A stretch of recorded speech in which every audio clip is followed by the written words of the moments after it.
续上届专业的气象报告，继续是在地人在地情。来看台南的月丁港丁节，是咸水区的一个大型的活动。为了要推广咸水在地美食，台南市是来举办着食丁节、食美食、摕古仔丁的活动。只要你喺指定的时间到当地来消费，都有机会来摕到2年的古仔丁。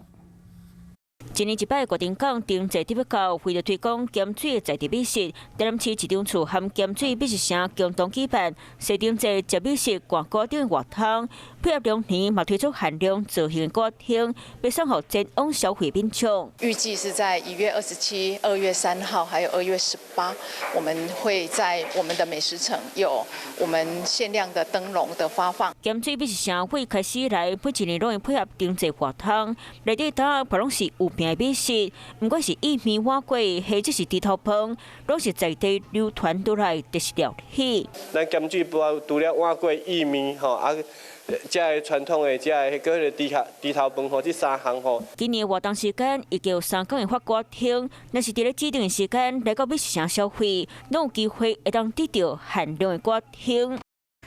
Hello， 大家好，我是林依文。想要抢先掌握最及时的新闻资讯吗？赶快订阅、按赞、开启小铃铛，锁定华视新闻的 YouTube 频道。